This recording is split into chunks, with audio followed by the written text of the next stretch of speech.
చేసేలాగా ఈ వీడియో అయితే ఖచ్చితంగా ప్రజల్లోకి వెళ్ళింది. అది మీ మాట. నేను గూడా అబ్జర్వ్ చేసింది. ఎందుకంటే ఒకటి నేను ఉన్నది మాట్లాడతా. హ్మ్. ఖచ్చితంగా అక్కడ స్థితిగతులు అలానే ఉన్నాయి. మీ మా ఛానల్ ద్వారా చేసిన ఆ కార్యక్రమానికి దాదాపుగా 60, 70 మంది నేరుగా నన్ను అడగటము, వాళ్ళు ఏదో అడిగి అక్కడికి వెళ్లి చూసిన వాళ్ళున్నారు. హ్మ్. అక్కడికి వెళ్ళి నిజంగా ఏమిటి అని చూసి అక్కడ ఎంక్వైరీ చేసి అందరినీ కనుక్కొని ఇది ఎన్నేళ్ళు పడుతుంది? 10 ఏళ్ళా? 15 ఏళ్ళా? అని అడిగి మళ్ళీ వచ్చి నాకు ఫోన్ చేసి మీది మీది అమరావతా?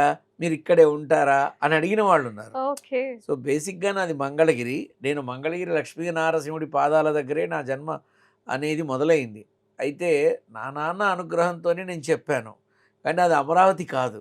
సో, కానీ మీ కార్యక్రమం మనం చేసిన ఆ కార్యక్రమాన్ని చూసి ఇవాళ చాలామంది అక్కడి నుంచి ఫోన్ చేసి వెళ్లి చూసిన వాళ్ళున్నారు.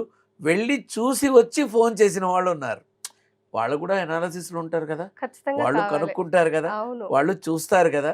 సో, ఇట్లాంటివన్నీ ముందుగా మీరు చెప్పడం అనేది మాకు కొంత ఆలోచింపజేసింది. హ్మ్. మళ్ళీ భూములు ఇవ్వాలా? వద్దా? అనే ఆలోచనకి మీరు ఓ క్లారిటీ ఇచ్చారు అని అన్నప్పుడు, నా కష్టానికి తగిన ఫలితం దక్కిందని అనుకుంటానంతే. మనశ్శాంతిగా, ఆనందంగా ఉండి ఉంటుంది.